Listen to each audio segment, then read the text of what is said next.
What has become clear in the days since the election is despite losing more than 1 million votes, 20 seats, a couple of cabinet ministers including the insufferable Ralph Goodall, and being shut out in seats except in Atlantic Canada and the seat-rich urban areas of Quebec and Ontario, is the absence of humility from the government of Justin Trudeau.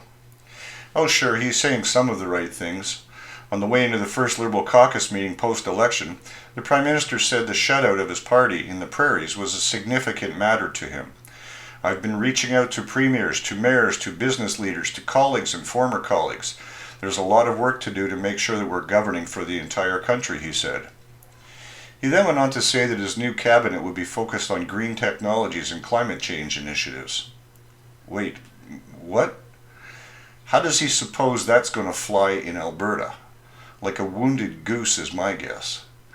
Environment Minister Catherine McKenna doubled down on the stupidity in a statement when she said national unity was their main priority. After the caucus meeting, she said to the assembled media, "When we talk about the environment and the economy going together, we actually mean it. Of course we need to figure out how to bring the country together. There is no bigger issue than national unity, but we also need to tackle climate change, and we can do this." What seems to be lost on this lot is the majority of Canadians rejected their climate nonsense. Canadians viscerally know that it is all smoke and mirrors and driven by a UN agenda not based in fact, and in the election Canadians called them on it. If Trudeau really wanted to unify Canada, all he needs to do is greenlight the TMX pipeline, get out of the way on other energy initiatives, allow Ontario to steer their own manufacturing initiatives, and stop all government subsidies to Quebec businesses. Poof! The country will be happy. Oh, and stop pandering to special interest groups that have little effect on the country as a whole.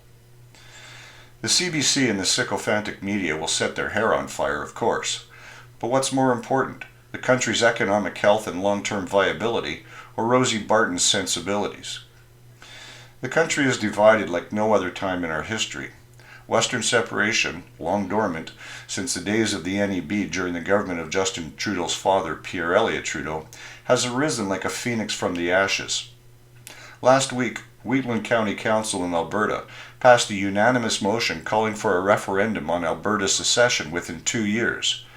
There is a bitterness in the West that the Liberals ignore at their peril. Continuing on the path of green initiatives and climate policies like the carbon tax is a collective national suicide pact. Trudeau, McKenna et al. Need to get their head out of the sand and recognize reality for what it is.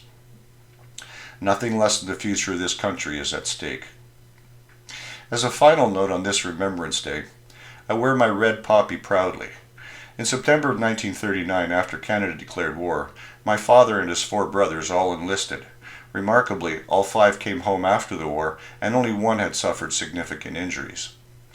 After the war, they and their father, who fought in the First World War, became very involved in the Royal Canadian Legion, and the oldest brother served as president of the Dominion Command.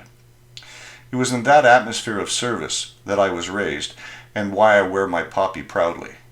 Please remember all those who served on this Remembrance Day. For True North, I'm Leo Knight.